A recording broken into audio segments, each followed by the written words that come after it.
minutes, 5, 3, 2, 1, 0, and lift off.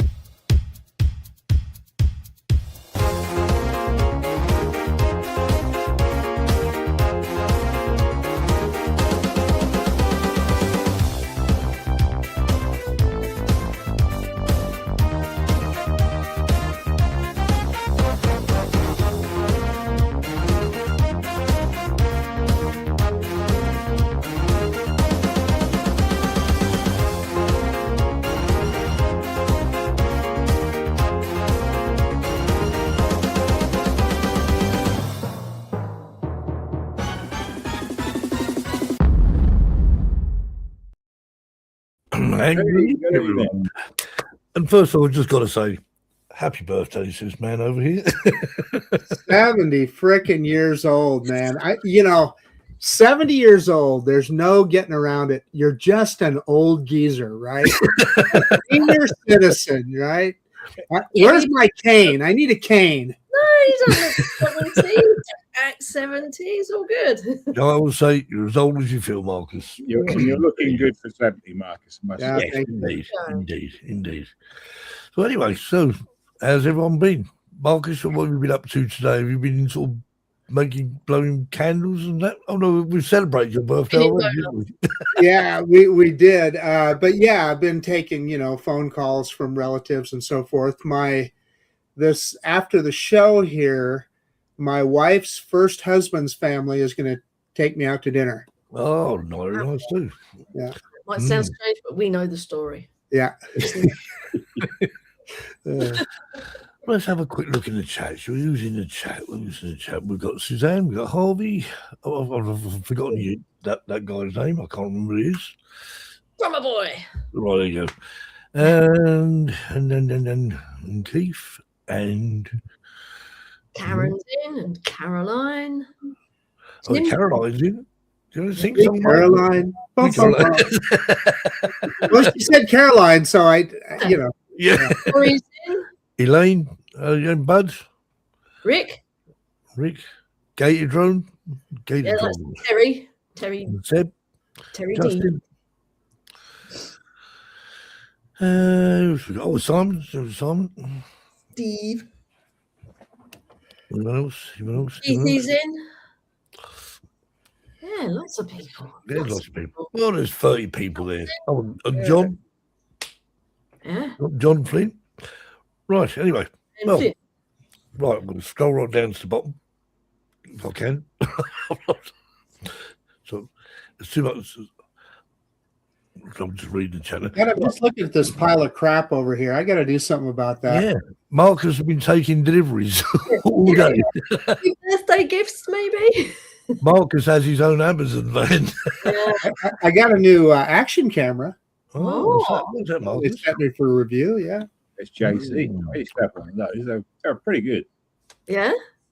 Have you flown the anti-gravity yet, Marcus? I haven't even taken it out of the box, so I want to do a good unboxing video. In fact, my first video, I think I'm just going to focus on showing everything that comes with the kit and so forth. That one is going to be, my use style is to just open it up and take it out and fly it and whatever. First flight. I'm going to be a little more careful with that anti-gravity drone because, for one thing, it's a different style of flight. The goggles, the whole operating system is different. So, yeah. Yeah, indeed. Yeah. I'm looking forward to it. Anyway, and Mills Rules is happiest birthday to you, Marcus. That's my call. Thank you. Right. Okay. Let's bring our guest on. Let's see what I've cooked up this week. Everyone waits for this now. Oh, it's not on it. Oh, it is. Let's welcome this week's Drone Seekers live show special guest.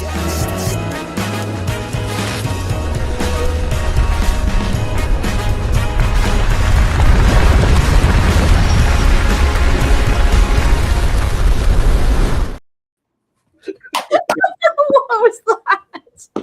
I know exactly where that's from. Sandboarding, that was, wasn't it? It didn't quite work, that one. I must admit, it was a bit. Oh, I like I it. had 3 attempts at that. I thought, you know what, that'll do. It was nice.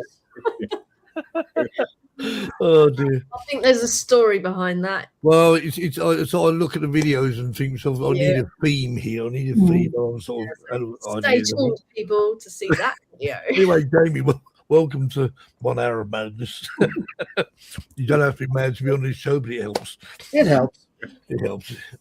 Right. Anyway, so I just got to say that Terry's not here with us He's tonight. doing a charity barbecue. A charity barbecue. He's selling the hot dogs for €1,000 each. Good luck He's with that. raising money. Anyway, so when you watch it later on, Terry, I hope you've had a good day. And yeah. So Steve, I always heard that the plural for euro is euro, not euros. I don't know. Is that right, Jackie? I don't know. No, I don't know. I don't know. Well, I've seen the word Say euro it, with an S on it. So Oh, I'd say if I've got €5, I've got €5. Not I've got €5. I don't know. yeah, I think. Everyone says euros. Well, in actual fact, I think I've actually Yeah, heard in Ireland they don't actually say euro. They don't say euros. I think they say euros. So if Alan, if you're in the chat, perhaps you can confirm that. I'm not here. You know? Names there. I don't know. Whether it's correct or not, I also say, oh, look at those sheeps. No, that's definitely sheep. Well, I dug up every euro I could find and gave it to my wife since she's in Europe right now. Yeah, it is, yeah. She's nearer to us than she is you right now. By far. Indeed. So, Jamie, John's you're in Atlanta, Georgia. I am in Atlanta. How are you? We're good. What's the weather like today? You had the aircon earlier on, so I'm guessing it must be hot. Yes, it is awfully hot today. But before we start, I want to say thank you for picking a flattering photo for the call out there. That was a lot of fun. After I'm flying or a day in goggles and out in the field, my hair's up here. My goggles look like I'm from Jurassic Park. What's the animal from Jurassic? Oh, that's it. The Bluffosaurus. That's what I feel I look like when I'm taking selfies out in the field. Thank you for the flattering photo. Well, all thanks to Jackie, that one. Oh, I'll hold my hand up. I choose the pictures. Yeah, Jackie chooses the pictures. I assume so. So anyway, Jamie tells you she's got a few FPVs. I don't think you actually spin your camera around. Perhaps you can. Yeah, show us the collection. This whole collection. The question is, have you got more drones than Marcus? I don't know about that, but there's quite a few. So let's take a look here. If you count the build kits, I think there's about 14 drones on that table, including my Air 3, which is really my workhorse drone for when I'm doing commercial work, is the DJI. But then I've got 4 drones in progress that are being built.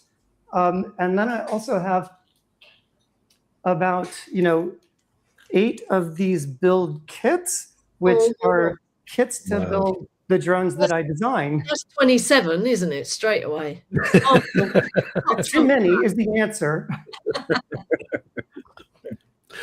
So maybe Jamie has got more drones than Marcus. Yeah. He's trying to work it out. Look. Yes. Calculating. It's not a competition. It's really an addiction. So you don't want to be up here like, the accounts that I'm at. I don't think. It's not healthy. So obviously when you build the drones, I mean, so you build one drone and then you're going to build another drone.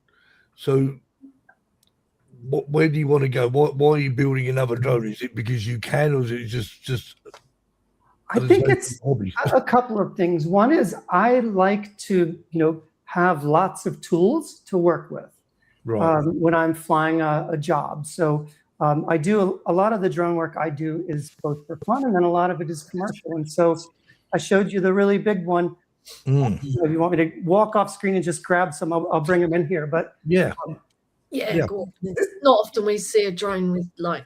This is the big one, which is a CineLifter, which is an X8. So there's 8 propellers on here. It's 8 inches, and I built this so that I could carry a cinema camera on top, something like a Blackmagic, something like when I get better, I could fly a Red on top of this, and you can put this up in the air and chase cars and get cinema grade video out of that. Nice. Versus when I'm flying a stage around talent and I don't want to hurt anybody. I want something that's absolutely teeny. This weighs with battery, this is 36 grams. Oh, and wow. So the only way you can get hurt with this is having it land in your hair and pull all your hair out. Acts like a curler of some sort. I've done before. There's a picture of me sitting here with a drone on my shoulder, and it's because it's in my hair. So I couldn't find that one for the cover. So I like to have different tools, and I also just like to play. One of these kits on my desk is a VTOL with, that'll be a 3D printed VTOL, so it can take off vertically and then, fly forward like an airplane. So I just like to learn and build cool things. Yeah. So Jamie, I'm curious, what kind of commercial work do you do? So a lot of it is really what I think most people would consider boring, but I love it because I get to get outside and fly on beautiful days and get paid for it. It would be like construction updates, or after a construction project is done, you go back 2-3 years later, and they want kind of those architectural views with the greenery that's mature as opposed to when the project's just done. So they want to update that for future marketing work. I fly festivals. So these little rigs are for, flying over festivals. Oh, neat. This is with a DJI 04 Pro on it. Sounds really boring. Yeah. That's the best work you get is the festival work, because you get this is 220 grams. So it's, under the 250 gram, even when I put a remote ID on it, and it's got DJI 04 Pro on it. So you get, 4K 60, 10-bit video that's just amazing. And I mix it up with the Air 3 when I'm doing that. So I'm getting. Yeah, so that's awesome. So you don't need an OOP waiver or anything because it's under 250 grams and you've got remote ID. Yeah, that's cool. Yeah. Okay, let's watch a video. Let's see Jamie. I'm dying to see what you chose. Hopefully I did well. If you like them, Jamie, they're my ideas. Okay, let's go.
Very nice. Wow. Tell us about the music in that one as well. So if you get a copyright strike on that music, send me a note and I'll have the publisher give you rights to show it, because that's my original music. I wrote that, composed it, recorded it, and published it. And I like that song is called "Breathe Again," and it's one of the songs on an album that I published early, right as COVID had hit. I got into music production, and which was actually my segue into drones, because I needed video to go with what I was publishing. So Yeah. "Breathe Again." Forgive me for going on a little too long. Okay. One of my professors, while I was doing my MBA at Emory University, his name was Ted Rogers, and so that song was a bit about him. He passed away from cancer several years ago, and it's titled "Breathe Again." Nice. So Nice. I don't want Very to nice. bring it down to the show, but certainly St. Augustine is one of the most beautiful places you can fly. I know when you're in South Florida, you talked about going to Daytona. It's St. Augustine. It's a wonderful, wonderful place. Is that above Daytona? It is. It's about an hour south of Jacksonville on the East Coast. Yeah. Just north of Daytona, and there's a gorgeous old city. There's the fort, which is in St. Augustine. It's Castillo de. It's gonna escape my mind there. But there's an old town in there. It's one of the oldest, or is the oldest city in standing city in the U.S. and is just a gorgeous, gorgeous place. They have an old town that my kids love to go on vacation to. I think someone actually mentioned that. So he said, "Well, you're going up there, right? You should go there." And I'm sure that's where they said, but obviously we were on a time limit. So unfortunately, time didn't allow us to do it. But maybe another day. There's always another trip to Florida, no doubt. And it's just a beautiful, beautiful place to fly. Every chance I get, I go there. And I had to think, when I was watching that video, was that what time that was that I was flying sunrise in St. Augustine, because it's one of my favorite places to fly. The beaches are just, the expanse of it is huge. You have probably 100, 200 yards of beach before you get to the water. And so it's just, it's just gorgeous. Good location. I must admit, I'm very impressed with a lot of sort of Florida's coastline. I mean, it just goes on for forever, doesn't it? It just goes on. So how long have you actually been flying drones, Jamie? So goes back to when I started composing music in 2020 after COVID, or during COVID. And I had been playing music for quite some time. I played music as a child, but I taught myself guitar, going back about 10 years ago, 15 years ago. And around the COVID time, I was trying to write some music, and it wasn't connecting with who I was. I was trying to write music for other people that they would like to listen to. And so I said, forget all that. The world's upside down. Things are kind of crazy. I need something to help me just chill. And so I was, composing these very kind of chill, relaxed, with these long ambient reverbs that just kind of give a sense of space. And so I was doing that. I was writing music, and I needed to put some good video to that. My nephew had a DJI the DJI Mini, one of the first minis. And I asked him, I said, go get some video of the beach. I want to put that as video to my music and see what it's like. And it just worked perfectly. And so I was traveling. We ended up in St. Petersburg for a little while. I brought a drone. I got some video from there, traveled to North Carolina. This is an old DJI Air 2. It was my first drone.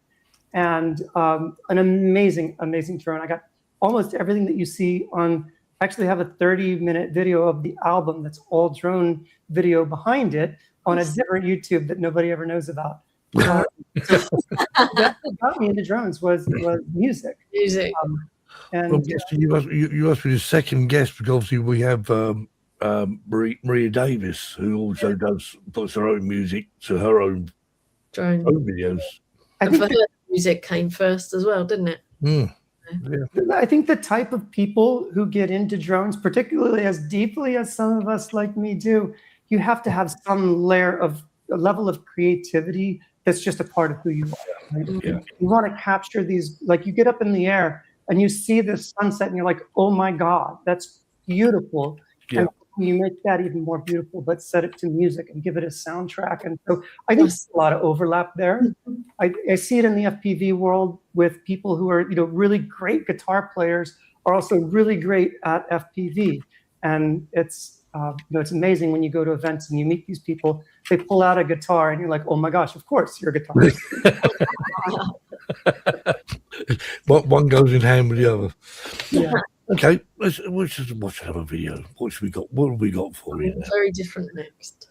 Oh yeah, it's a really big mix. So Yeah, that's why I like the channel. Indeed, enjoy. Welcome back to Jamie's Garage. Today's build, CineLifter.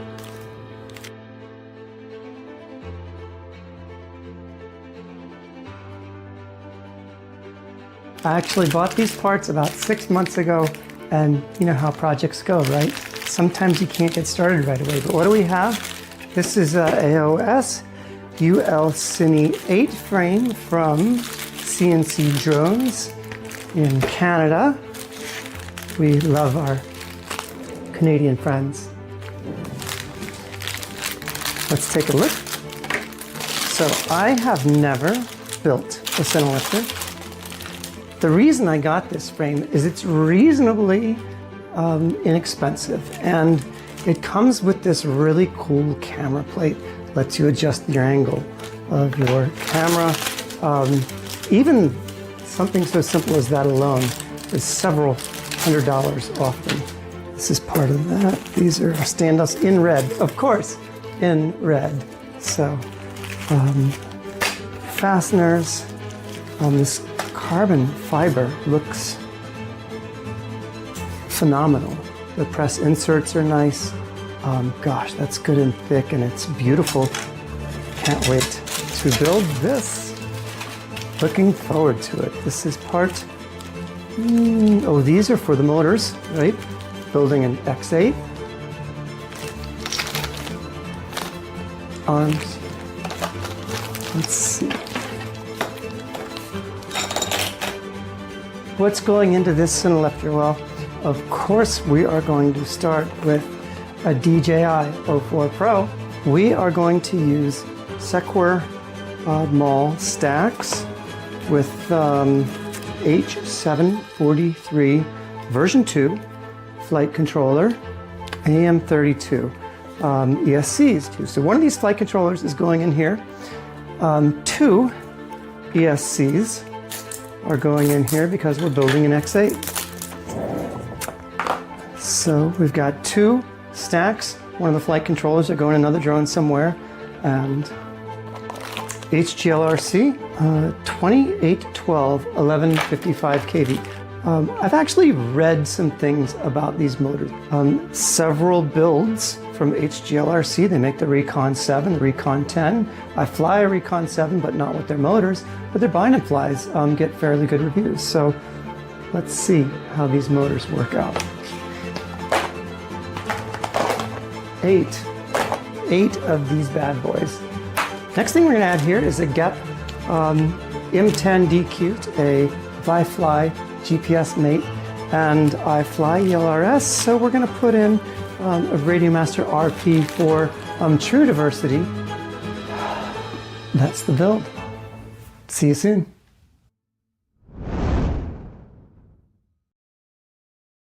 So many parts. Finished. And there it is. It's done already.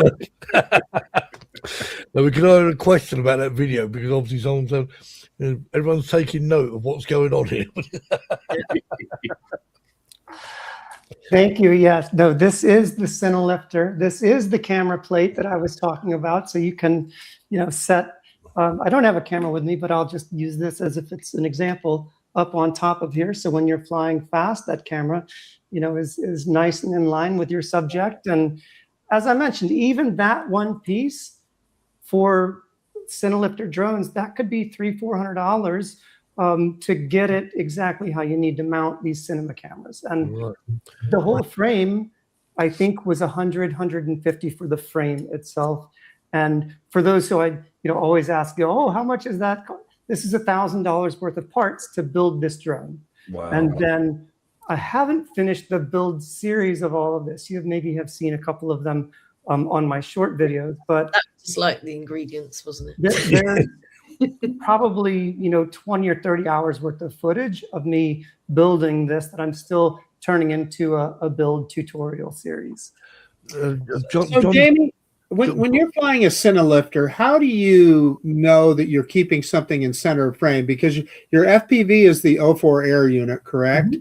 So when you put that Cine camera on there, is it just kind of a good guess, or?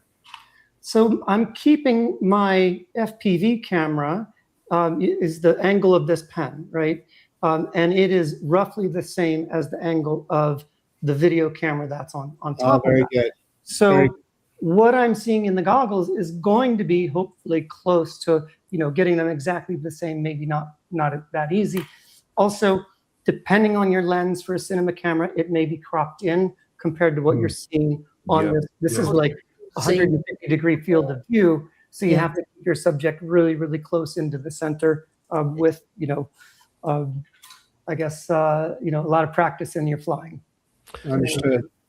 John Flynn asked the question, he said, how will the drone parts, i.e. the DJI 04 Pro unit ban affect the future drone building efforts? But Caroline's saying that it's not banned as such because it's already FCC approved. Yeah, you can't get them shipped in though, Steve, is the problem. You have to order them from overseas. Okay. There are vendors in the US now that have them. New shipments are coming in because of changes.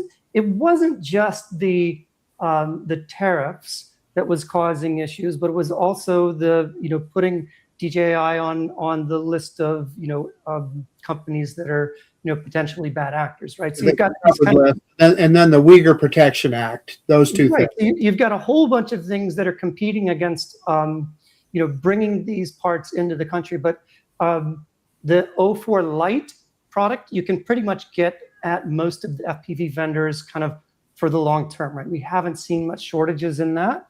The 04 Pros, go on shortage kind of all the time. A new batch just arrived in the US, so the retailers are sending out all their emails. Get them now while you can.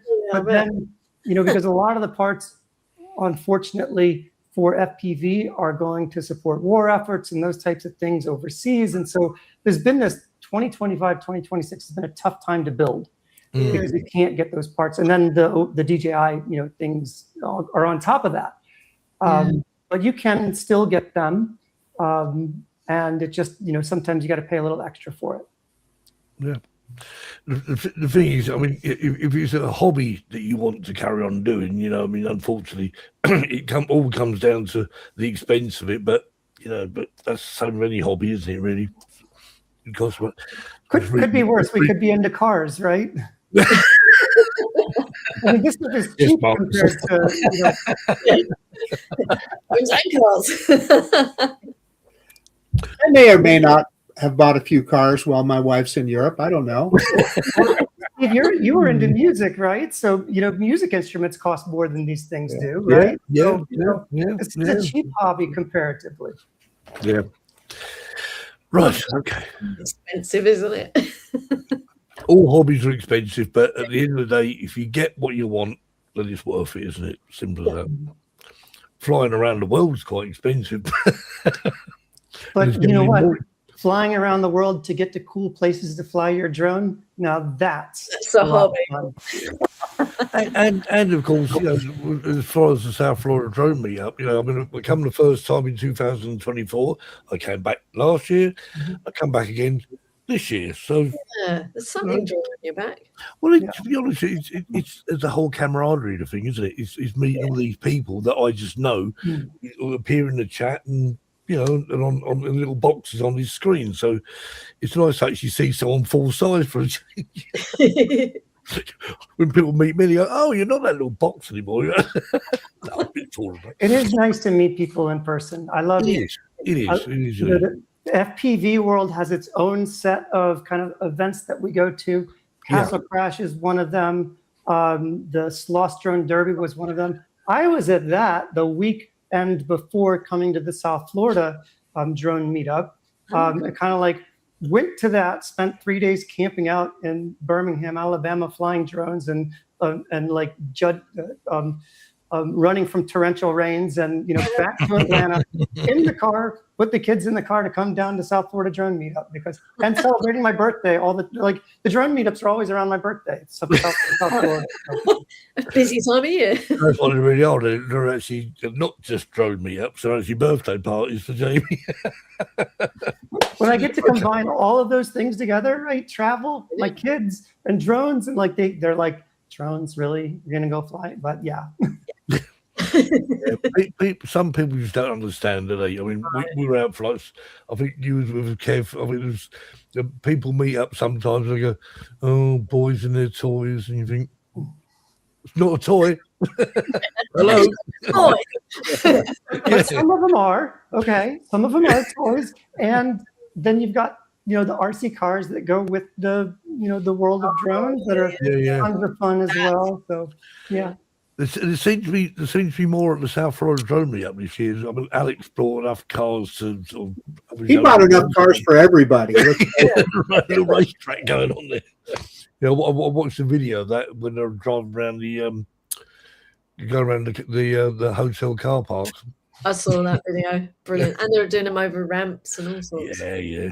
I just bought one for my daughter because she wants to get into RC cars, because she saw that out at the local flying field where they've got a track, they've got the ramps where they jump, and she wanted to do it. So she's learning RC cars. Excellent. Well, basically, it's one of these things. I always wanted to build one, and I think maybe one day.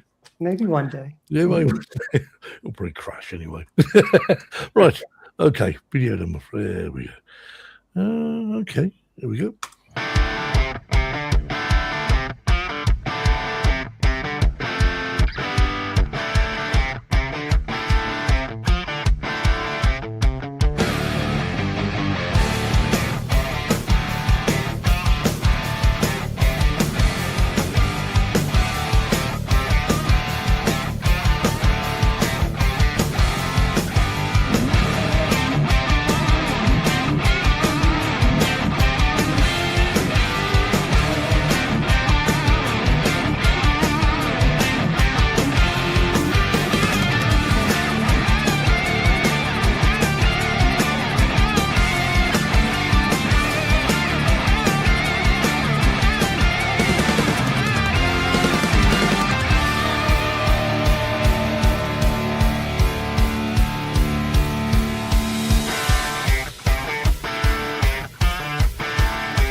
took her all she goes to.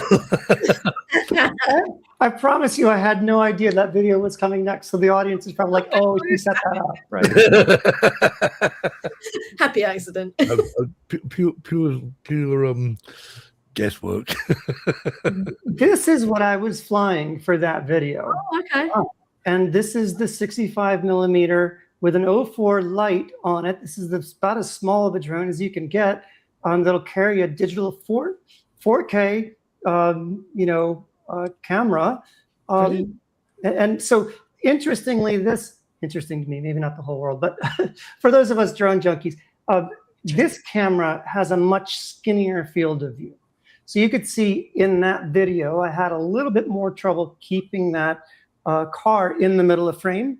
So Marcus, you were asking about how do you know what you're seeing? Well, on this one, I know I see it, right? But it's a much thinner, skinnier field of view. And so you have to be much more, maybe better than I am, at keeping that subject in the middle of frame to actually have it in view for the whole time you're flying. So it's a little more challenging with the smaller one. So Jamie, you're showing that tiny little drone. What did you call that? A 3-inch? No, this is I call it a 65 millimeter. That's really corner to corner, 65 millimeter. They call it wheelbase. Yeah. But it's a 1.2 inch propeller. What is easier or harder to fly, that little drone or like a 5-inch or some of the bigger ones? They're all. I think this one's pretty easy to fly, mostly because you can't hurt anybody and you can't hurt it, so you have less fear, right? Yeah. The worst thing that happens is this: I throw it across the room and it crashes into something. I'm not even gonna, break a glass off of my off of the counter here. If I hit it, people fly these things inside. You might, worst thing you're gonna get it caught in your hair. So you can be a lot more adventurous and try things with this. When you're flying a 5-inch, it does damage. Yeah, this is a death machine. Like this is a blender with props that don't bend. That are these things have like a 10-to-1 power ratio, and you hit the throttle on this, and you are going 100 miles an hour in a second, and so it's just very, very, very dangerous. And strangely, people always want to start with a 5-inch when they start FPV. I'm like, no, go get yourself a DJI Neo, because this is the perfect learner FPV drone. And honestly, it's not easier to fly because it is a little bit wobbly and harder to control because you can't tune it as good as you can tune these 5 inches. But it's much easier to learn on because it's light. It's kind of the midway point between something this small and it's DJI, so it's accessible to everyone. You can start in a hover mode and then move it to manual if you want to. And these take a lot of abuse. Something as big as the CineLifter, the only thing that makes this more difficult to fly is the nerves, because when you have a $3,000 camera on there and you crash, it's got a lot riding on the line. And this is a death drone as well. You hit somebody with this, they're going to the hospital. Well, you've got two lots of props on each corner to just to make sure of the good work, didn't you? I mean, those get a Neo.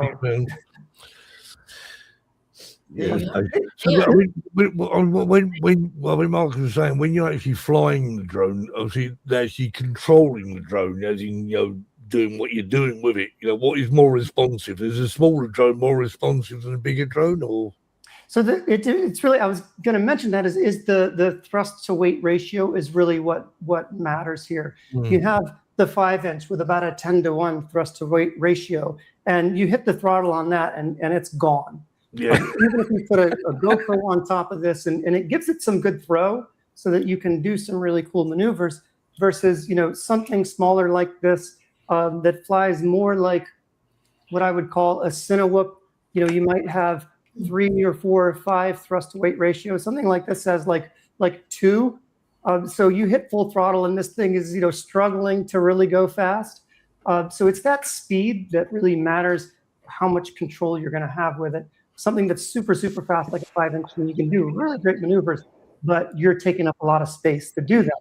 Yeah. So it really depends on the drone and the weight. The big ones, actually, for me, it's actually really easy to fly this because it's got a balanced thrust to weight ratio. It's heavy, so it keeps going when you drop the throttle. You can kind of get really, really smooth maneuvers around something with something like this. And you get too small and the wind starts blowing it around. That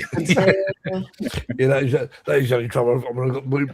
Marcus, you remember we bought those little drones in 2024. I can't remember what Oh, they were called those now. little things, A yeah. little, and I wouldn't dare fly that outside. That's the one. I mean, those things. I love those. So much fun.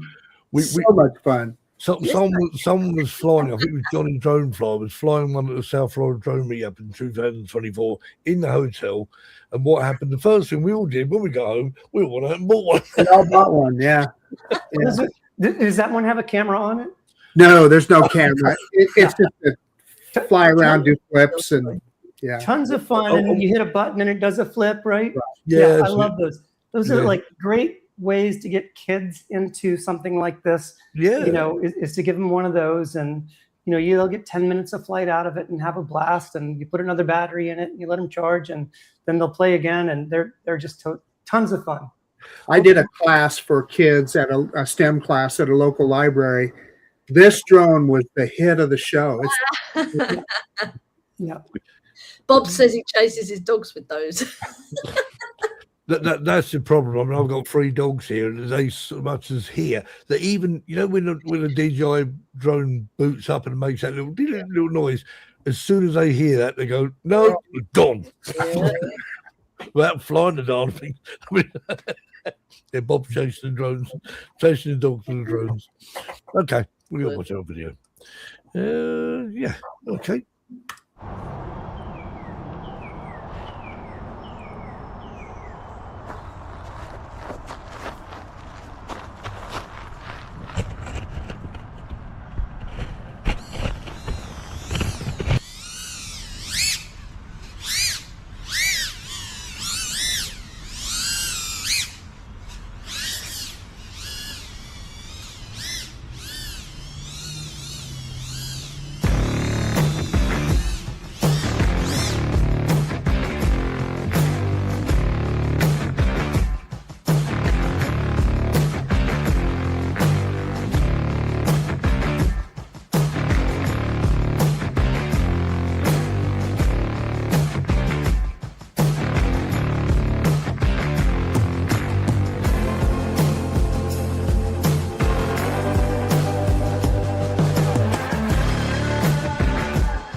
Oh, it's over. She's crashed. You went to the archives to find that one, I think. I did. You can't hide anything from Jackie. If it's there, she'll find it. That's kind of early in my FPV journey. I would say about 3 years ago. It actually looks a lot like this drone here, because it is this drone or a version of it, which is actually the same thing with different propellers or prop guards from one. I designed this, and it's part of it. Build, crash, repair, repeat is what we do when we're flying FPV. And but at least you can though, can't you? Because obviously you built the thing in the first place. If you do crash, you go, "Oh yeah, okay, we've got a spare here somewhere." It would be an exceptionally expensive hobby if you had to pay someone to repair what you crashed, right? Because you have to learn to solder. Like, I'll tell you this: I'm by training. I'm an engineer. I have a degree in computer engineering from Georgia Tech many years ago, and y'all will probably remember things called pagers. I used to design pagers for Motorola. Oh, okay. And then as part of my career progression over time, I moved to software, and I do a lot of software engineering and now data analytics at Emory University. And I'd kind of gotten away from my hardware roots, but FPV got me back into it. It got me, pick up a soldering iron and put this thing together like, I'm in undergraduate school again. And it really kind of awoke some of that maker spirit in me. And some of that, the creative side of, you don't just go buy something, you build the parts, you put it together, you design the frame. I designed this frame in Tinkercad. I hadn't used a CAD program ever in my life. And I got 3D printers. You can't do these types of builds without a 3D printer. So that's another hobby altogether. That is its own rabbit hole to go down in depth to be. I must admit, I actually see 3D printing. I just think it's great. I think it's just it's another sort of add-on, isn't it, to this hobby? Like you've got drones, then you've got music, which overlaps it, and then you've got 3D printing, and they're all intertwined, aren't they? And you have friends with 3D printers that I dropped it, but you ask them to it fell in my queue. They send you little toys that they make on their. Oh, of course. Yeah. Very cute. The little party hat, was it, Marcus? Johnny made me this, and you can't. It's just a fidget, you know. Oh, okay. Yeah. So these components that hold on, this is a GPS unit. You have to design that and print it. The piece here that holds on the camera, you have to design and print. I've designed all of these, but even on this big CineLifter, these legs, this is TPU. This is a soft bendable TPU, but when you build it right, it's pretty solid. So you can land on that without destroying the propellers. Okay. Even props on the bottom of it, of course, yeah. The bay here that is holding, you can't see me, but maybe that doesn't, is holding capacitors in place for the electronic speed controllers. Those are 3D printed as well. So it's a whole bunch of hobbies together. So Jamie, when you're designing that stuff in a CAD program, I can understand how you do that, but how do you get the measurements perfectly? Do you use like some kind of a laser measuring device, or how is that done? So this frame, this CineLifter frame, was designed by Chris Rosser, Art of Science FPV, AOS-RC.com. He's an engineer as well that has like really gone about scientifically analyzing all of the components, how the drones fly, and helping people learn a lot. He designed that frame.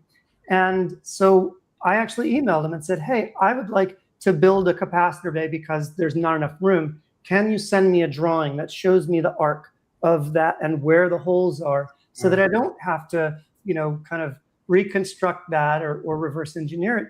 He sent me a drawing, and I, plugged it into Tinkercad, and there you go. So the other ones, this frame I created, so I know the dimensions of it. But other ones like the 5-inch, where again there's some 3D printed parts on here that holds the GPS in place, and I measured with calipers because they won't give you the designs. No.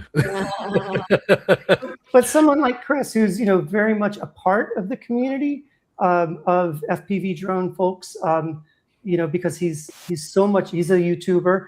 If you guys can get him on, he would blow your minds with how much technical stuff he can tell you about FPV drones. But he's willing to work with the community because he's part of the community. Yeah. I mean, I just find that the FPV community, first off, it's a case of either you got camera drones, like the DJI drones and whatever, then you have the FPV drones.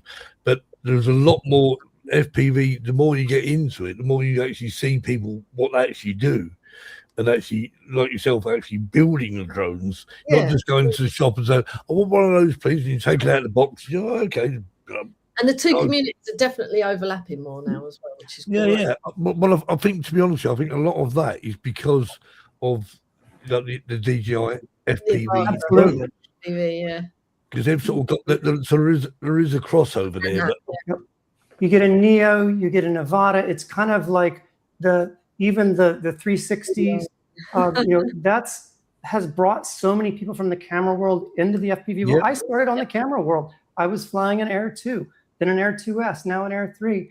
And I saw some FPV going on. I wanted to learn about it. And dove in head first. But this is really I think the best way to get into FPV, because it acts and behaves just like your Mavic when you've got it in normal mode, right? Even sport mode. And then you've got your goggles on, you've got your controller, you're learning a little bit about it. And then maybe you want to do some, dynamic maneuvers that you can't do with the normal mode. Then that's when you want to get into the manual mode. I think that is why a lot of people actually got into FPV, because they obviously started off with the Phantoms and the Mavics, etc., etc., and then of course DJI sort of blew a bombshell. There we are. There's an FPV. I mean, I know when I first ever I had the what do you call a potato? The original DJI FPV drone. And I love that drone. I actually had one. The exhilaration when you sort of put it in sport mode, even in sport mode, not manual mode, in sport mode, you just take off of it and you think, wow, I'm an FPV pilot now.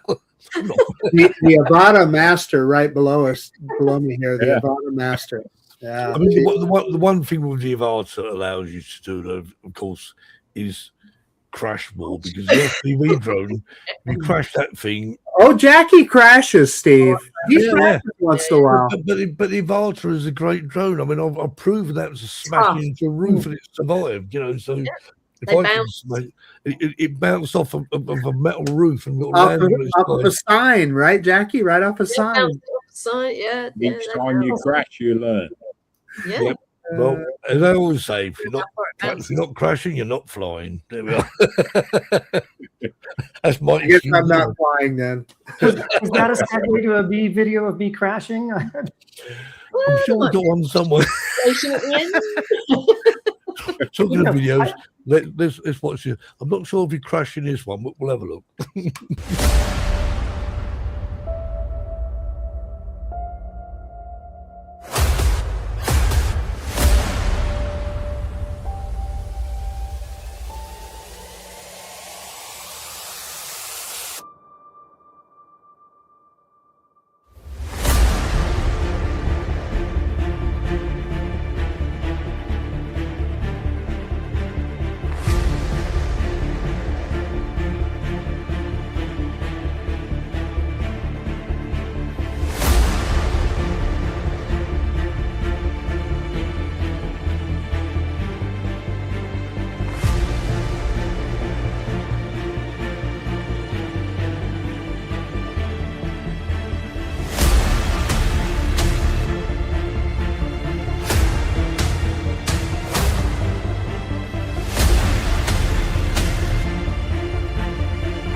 My son is actually there right now in Malta. That by far is Gozo is the most amazing place I've had the opportunity to fly. And that, in fact, was the DJI FPV, the potato that we were just talking about. There you go. Honestly, tonight's show is not scripted, I promise. And that one had the video on the DJI FPV was equivalent roughly to 03, close to the Avata, right? Similar video system. But that had a GoPro bones on top of it. I actually took the back side of the GoPro off and soldered onto the power pads so I could power my GoPro bones on top of that drone. And I did not crash that time. I did crash when I was in Malta. I was landing in another. We were out actually sailing on a sailboat. We took a paddleboard up to the coastline, and we're sitting on a rock, and I was flying from there, and I crashed it. It didn't go in the water, thankfully. But that's Sandbox Kiosk in Gozo on the southeastern corner. And it's just an amazing, amazing place. If you ever get a chance to go to Malta, go to Gozo. The problem is you can only get to that particular location by walking down that big hill that I was flying down. Oh, okay. Wow. The owners will bring a car down, but the cabs won't go down there. The hired cars won't go. It's about a kilometer walk, and it's uphill all the way back. It's uphill both ways. Both ways. Anyway, so we haven't got Terry, but he very kindly said to me, "I'll send you a joke." So Jokes. enjoy the joke, Eve. And now it's time for Terry's Joke of the Week.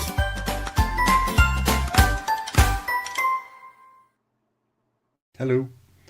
An Englishman, a Scotsman, an Irishman and a Welshman, a Latvian, a Turk, an Aussie, a German, an Egyptian, a Japanese, a Mexican, a Spaniard, a Russian, a Pole, a Lithuanian, a Swede, a Finn, an Israeli, a Romanian, a Bulgarian, a Serb, a Swiss, a Greek, Singaporean, an Italian, a Norwegian, a Libyan, an Austrian, a Maltese, American, and an African all went to a nightclub. The bouncer said, "Sorry, I can't let you in without a tie."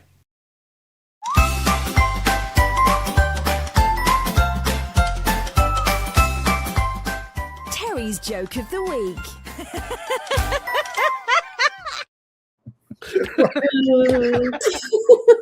Oh my God. He always does jokes like that when he's not here, doesn't he? Yes, he does, doesn't he? Anyway, let's have a look at the Sloss drone meetup. Yeah.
I love that. You've got all that stuff to fly around, and somebody's gone, nah, it's not enough. Put a step. It's terrifying to fly in those spaces. And I'm about the worst of the pilots that go to those events. You should see the videos from the folks who are just amazing at freestyle. This is what I was flying with a GoPro 11 on top, and tons of fun to fly, but gosh, fun. Like I said, it's a death machine. You can really hurt someone. I'm surprised they let us do it, but they just let us go there. They rent out the whole place to us. Well, Caroline was saying, I mean, she said, I wonder how the signal was at Sloss with all that metal. Yeah, I replied heavy, but I your column, so I replied heavy. Heavy metal, yeah. Oh, dear. Okay.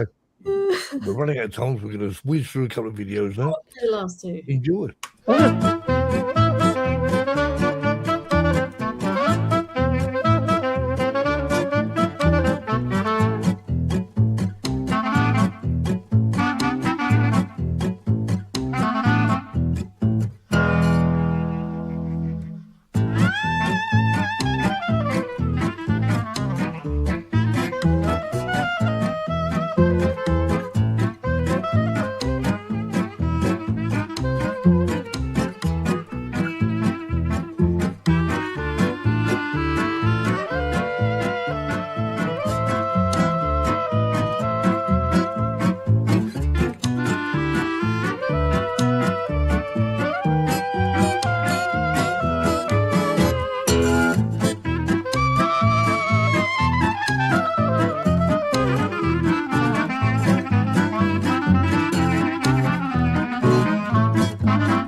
We love that music. That's fun.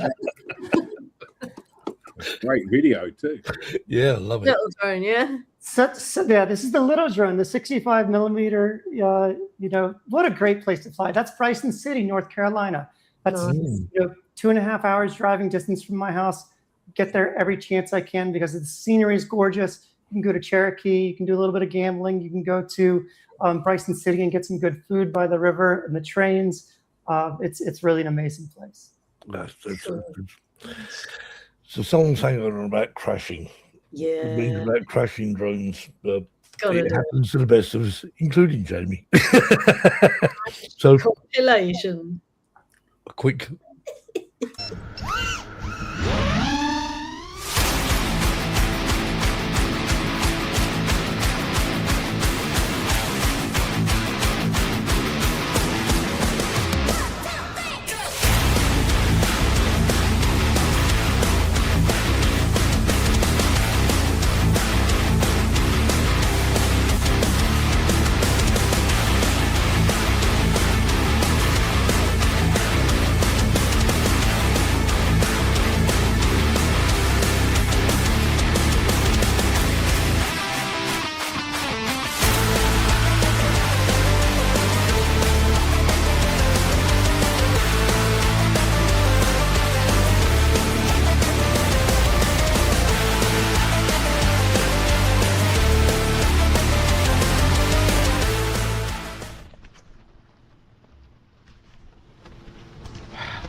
Sometimes things don't always work out the way you plan.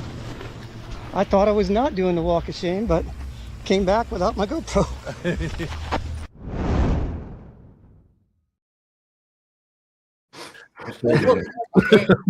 Who's even the best of us crash? That's what I look like after a full day of flying. That was just drone again, and the GoPro came off when I crashed once. I broke the GoPro protector screen. Oh, no. What a fun day. That's Castle Crash. That's one of the other places that we have events. They just rent the whole place out. They let us fly there. Can you believe that? It's really good. It looks fun. It looks absolutely fun. Well, we could do this all day, but unfortunately, it comes to the end of the show. It's not good at all. Jamie, thanks ever so much for coming on. It's such a delight to be here. And Jackie, I know you mentioned manual FPV might not be in your future, but spend some time with me. I'll get you addicted to it, and then you'll have 27 drones too. Well, Elaine's got a Neo, so maybe she'll show me how to do it in the manual. Yeah, like Caroline, Jackie wants to fly in there. He's going to put it in manual mode. Thanks everyone for joining us, and hope you enjoyed the show. Jamie, thank you very much, because it's been entertaining, and videos and chat and whatever. We talk all night. But yeah, you've been a great guest. I had a blast. It was so much fun to be here today. Thank you for being with us, Jamie. Yeah, of course. And we'll be back again sometime next Sunday about 8 o'clock time, if you're around. Same time, same bat time, same bat station. Jamie will get that one probably. You guys probably won't. But. See you all soon. Take care, guys. Have a good week.